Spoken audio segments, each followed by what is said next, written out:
அனைவருக்கும் வணக்கம். குலதெய்வம் நாம் கேட்காமையே நமக்கு ஓடி வந்து உதவி செய்யக்கூடிய தெய்வங்கள் அப்படின்னு பார்க்கும்போது முக்கியமாக குலதெய்வம் சொல்லலாங்க. பொதுவாக நம்ம வீட்டில் குலதெய்வம் இருக்கா இல்லையா இந்த விஷயம் நாம் தெரிஞ்சுக்கிறது ரொம்ப நல்லது. ஏன் அப்படின்னா நமக்கு எந்த கஷ்டம் வந்தாலும் முதல்ல நாம் போய் கண்ணை மூடிட்டு குலதெய்வ கோயிலை வழிபாடு செய்யுங்க அப்படின்னு தான் சொல்லுவாங்க.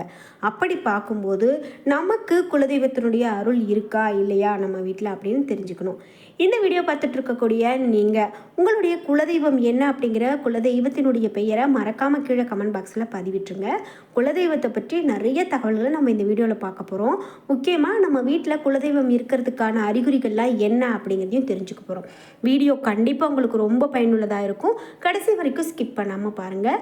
நீங்கள் இன்னும் நம்மளுடைய சேனலை சப்ஸ்கிரைப் பண்ணாமல் இருந்தால் சப்ஸ்கிரைப் பண்ணிக்கோங்க. கூடவே இருக்க பெல் ஐக்கானை மறக்காமல் கிளிக் பண்ணிடுங்க. வாங்க வீடியோக்குள்ளே போகலாம். குறிப்பிட்டு குலதெய்வங்கள் அப்படின்னு பார்த்தீங்கன்னா நம்ம வீட்டில் இருக்கக்கூடிய நிறைய அறிகுறிகள் சொல்கிறாங்க. அதாவது நம்ம வீட்டில் பூஜை அருகில் பள்ளியினுடைய நடமாட்டம் இருக்குது அப்படின்னா அந்த இடத்துல தெய்வ சக்தி அதிகமாக இருக்குது அப்படின்னு அர்த்தம். அதுவும் முக்கியமாக குலதெய்வத்தினுடைய அருள் இருக்கிறது அப்படின்னு சொல்லலாம். அதே போல் நம்ம வீட்டில் பள்ளி சத்தம் போட்டுகிட்டே இருக்குது அப்படின்னா அந்த வீட்டில் கண்டிப்பாக குலதெய்வத்தினுடைய நடமாட்டம் இருக்குது அப்படின்னு தாங்க அர்த்தம். அதே போல் திடீர்னு ஒரு வீட்டில் ஒரு நறுமணம் வீசுது.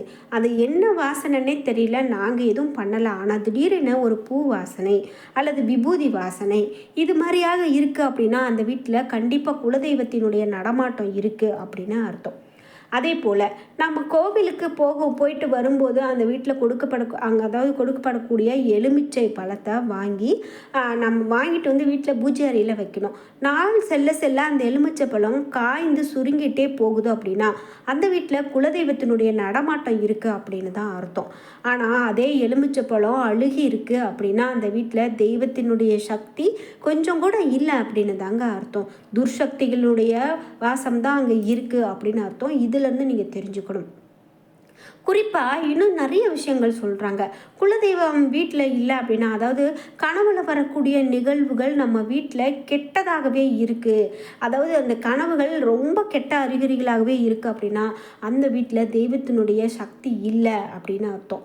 ஒரு வீட்டில் திடீரென நல்லா இருந்தவங்க திடீர்னு அவங்களுக்கு ஒரு உடம்பு சரியில்லாமல் போச்சு, ஆரோக்கிய குறைபாடு ஏற்பட்டு அவங்க சோர்ந்து போயிட்டாங்க, முகத்தில் பொலிவே இல்லாமல் போயிட்டாங்க, பசி ஏற்படாமல் உடல்நலம் குன்றி போயிட்டாங்க அப்படின்னா கண்டிப்பாக அவங்களுக்கு முன்னேற்றம் இல்லாத நிலையில் அவங்க கண்டிப்பாக குலதெய்வ கோவிலுக்கு போய் வழிபாடு செய்யணும். சில நேரங்களில் நம்ம மாத கணக்காக குலதெய்வம் கோவிலுக்கு செல்ல திட்டமிட்டு வந்திருந்தோம், சில தடங்கல்கள் போக முடியாமையே இருந்துகிட்ருக்கு அப்படின்னா கண்டிப்பாக அந்த வீட்டில் குலதெய்வத்தினுடைய முக்கியமாக அவங்க வீட்டில் எப்போ பாரு சண்டை சச்சரவு பிரச்சனையாகவே இருக்குது, ஒரு நிம்மதியே இல்லாத ஒரு சூழ்நிலையில் இருக்கேன் அப்படின்னு சொல்கிறீங்களா, கண்டிப்பாக நீங்கள் உடனே குலதெய்வத்தை போய் வழிபாடு செய்து அங்கே போய் நேரடியாக பரிகாரங்கள் செய்யுங்க. அதே போல் படையலிட்டு வழிபாடு செய்யுங்க. குலதெய்வத்துக்கிட்ட போய் எந்த தவறு நடந்திருந்தாலும் சரி, எனக்கு இந்த பிரச்சனையில் இருந்து விடுதலை கொடுக்க வேண்டும், எனக்கு நிம்மதி கொடுக்க வேண்டும் அப்படின்னு நேர்மறையான ஒரு எண்ணத்தோடு வேண்டிட்டு வாங்க. கண்டிப்பாக குலதெய்வம் அதை வாங்கும், உங்களுக்கு நல்லது நடக்கும். அதே போல் நீங்கள் ஒரு காகங்களுக்கு உணவு வைக்கிறீங்க, அந்த காகம் எடுத்துக்கல அப்படின்னா அது ஒரு சில நேரங்களில் எடுத்துக்காமல் போகிறதுனால ஒன்றும் தவறு கிடையாது.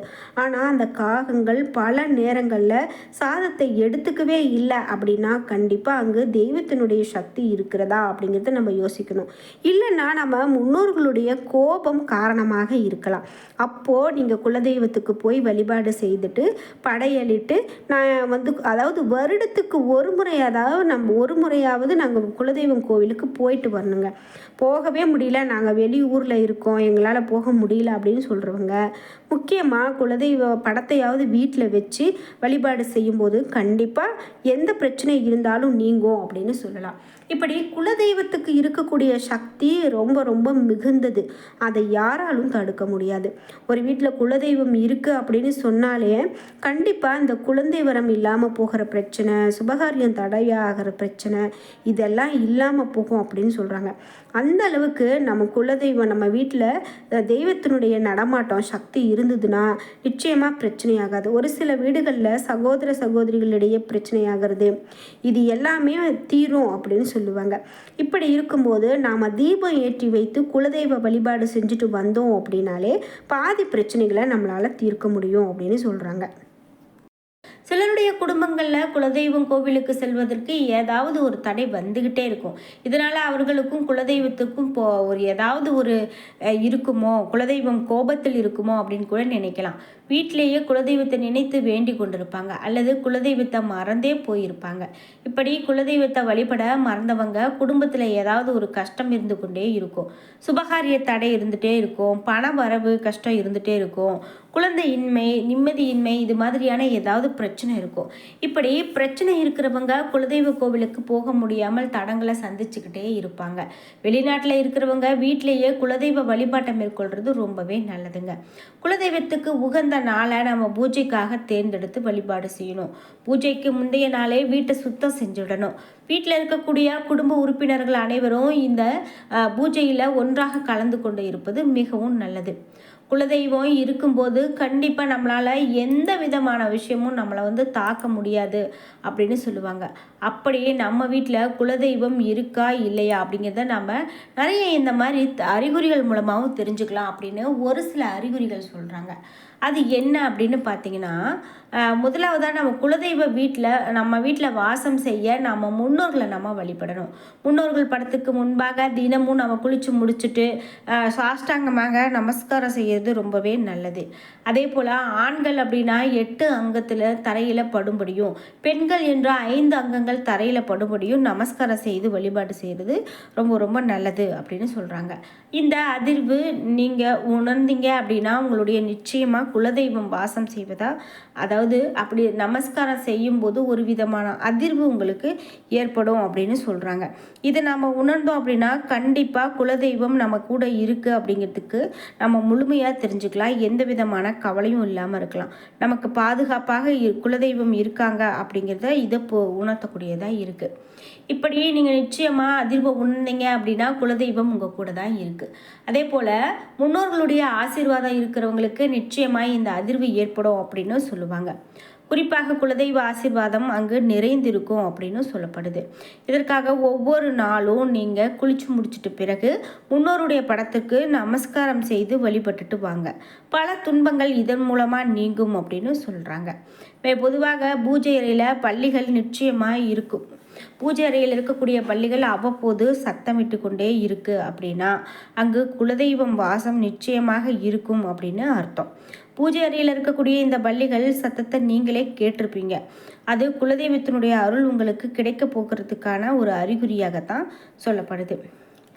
இது மட்டும் இல்லாமல் அடுத்ததாக சில குழந்தைகளை நம்ம பார்க்கும்போது ஆச்சரியமாக இருக்கும். அதாவது அந்த குழந்தைகள் அந்த தாத்தா பாட்டியே போன்ற அப்படியே இருப்பாங்க. பல உறவினர்களை பிரதிபலிப்பதாகவே இருப்பாங்க.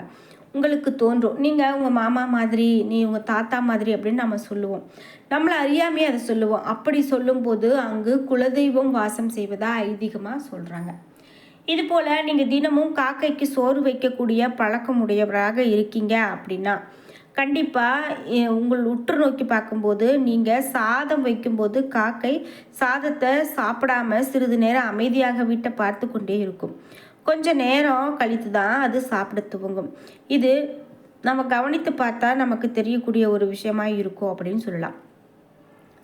அதே போல் இப்படி காக்கை உங்கள் வீட்டில் நோக்கி பார்த்து கொண்டே இருந்தால் அங்கு குலதெய்வ அருள் நிச்சயமாக கிடைக்கும். குலதெய்வம் வாசம் செய்வதால தான் பித்ருக்கள் ரூபமாக காக்கை நம்மளுடைய வீட்டை உற்று நோக்கிறது, சாதத்தை எடுக்கிறதுக்காக வந்த காகத்தை நாம் பார்க்குறோம் அப்படின்னு சொல்லலாம்.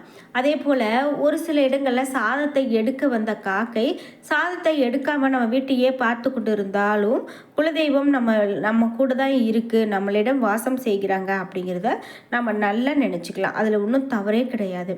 கண்டிப்பாக குலதெய்வ வாசம் நமக்கு இருக்குது அப்படின்னா போதும். இந்த மாதிரியான ஒரு சில உயிரினங்கள் மூலமாகத்தான் தெரிஞ்சுக்க முடியும். அதில் முக்கியமாக பல்லி, காகம் இது போன்ற உயிரினங்கள் நம்ம வீட்டுக்கு வருது, நம்மக்கிட்ட உணவு வாங்கி சாப்பிடுது, ஏதோ ஒன்று நமக்கும் அதுக்கும் ஒரு தொடர்பு இருக்கிறது போலவே நமக்கு உணர்த்திக்கிட்டே இருக்கும். இதெல்லாம் ஒரு மிக பெரும் ஒரு ஆச்சரியமான ஒரு விஷயமாகத்தான் பார்க்கப்படுது.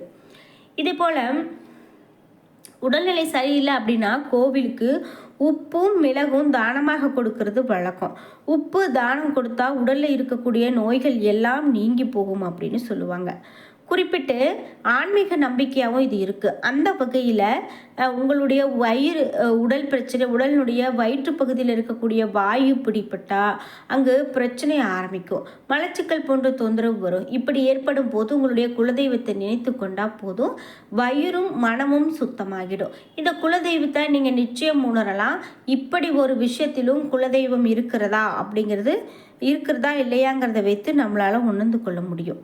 இப்படி தாங்க நாம் குலதெய்வம் நம்ம கூட வாசம் செய்கிறாங்களா இல்லையாங்கிறத நம்ம இது போல் ஒரு சில அறிகுறிகளை வைத்தே தெரிஞ்சுக்க முடியும் அப்படின்னு சொல்லப்படுது.